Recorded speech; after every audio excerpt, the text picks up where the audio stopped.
बॉलीवुड के evergreen superstar Dev Anand की आज बर्थ एनिवर्सरी है। उनका जन्म 26 सितंबर 1923 को पंजाब के गुरदासपुर में हुआ था। देव आनंद का जन्म एक मिडिल क्लास फैमिली में हुआ था। उनका असली नाम धर्मदेव किशोरीमल आनंद था, जिसे फिल्मों में एंट्री के दौरान उन्होंने बदलकर सिर्फ देव आनंद कर लिया। देव आनंद ने लाहौर में अपना ग्रेजुएशन किया था। वो आगे भी पढ़ना चाहते थे, लेकिन पिता ने उन्हें साफ साफ कह दिया कि उनके पास पैसे नहीं हैं और अगर उन्हें आगे अपने खर्च और पढ़ाई के लिए खुद ही कमाना पड़ेगा। ये बात सुनकर देव आनंद मुंबई आ गए और तब उनकी जेब में केवल 30 रुपये थे। मुंबई में वो किसी को नहीं पहचानते थे और ना ही कोई रहने की जगह थी। कुछ समय तक देव आनंद ने जैसे तैसे गुजारा किया और फिर उन्हें मिलिट्री सेंसर ऑफिस में क्लर्क की नौकरी मिल गई। इस नौकरी से उन्हें 165 रुपये सैलरी मिलती थी। 1 साल तक नौकरी करने के बाद देव आनंद अपने बड़े भाई चेतन आनंद के पास रहने लगे, जो भारतीय जन नाट्य संघ इप्टा के मेंबर थे। यहाँ देव आनंद छोटे मोटे नाटकों में काम करने लगे। उन्हें अपना पहला ब्रेक 1946 में आई फिल्म हम एक हैं से मिला, जिसके बाद उन्होंने फिल्मों की दुनिया में पीछे मुड़कर नहीं देखा और आगे ही बढ़ते गए। एक दौर में तो उनकी पॉपुलैरिटी इस कदर बढ़ गई थी कि लड़कियां उन्हें देखकर बेहोश हो जाया करती थीं। देव आनंद फैशन आइकॉन माने जाते थे। खासकर उन्हें व्हाइट शर्ट और ब्लैक कोट में देखकर लड़कियां बेकाबू हो जाया करती थीं और आत्महत्या तक करने पर उतारू थीं। देव साहब के बारे में कहा जाता है कि उस जमाने में हर एक्ट्रेस उनकी हीरोइन बनने का सपना देखती थी।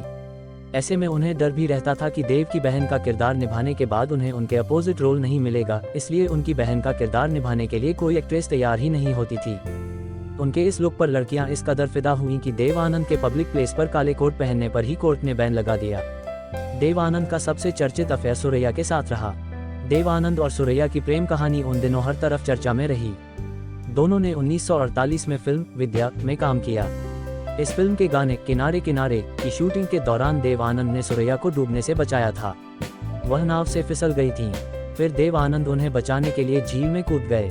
सुरैया ने बाद में एक इंटरव्यू में कहा था कि अगर उन्होंने उन्हें नहीं बचाया होता तो वह जिंदा नहीं होती। यहीं से दोनों के बीच प्यार हो गया। बाद में देव आनंद ने फिल्म जीत 1949 के सेट पर उन्हें प्रपोज किया और उन्हें 3000 रुपये की डायमंड रिंग दी, लेकिन सुरैया की दादी इस शादी के लिए तैयार नहीं थी।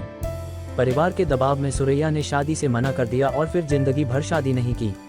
कहा जाता है कि सुरैया ने देव आनंद के साथ भागने की भी योजना बना ली थी, लेकिन उनकी दादी को इसकी भनक लग गई और उनकी योजना बेकार हो गई। सुरैया की दादी नहीं चाहती थी कि वह किसी दूसरे धर्म में शादी करें। वह मुस्लिम थी और देव आनंद हिंदू थे।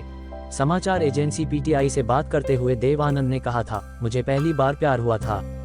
हम सबको पता है पहले प्यार का क्या असर पड़ता है, ना पाने का दर्द। अचानक उम्मीद जगी, लेकिन जब कुछ नहीं हुआ तो फिर चारों तरफ निराशा छा गई। इसके बाद देव आनंद ने एक्ट्रेस कल्पना कार्तिक से शादी की।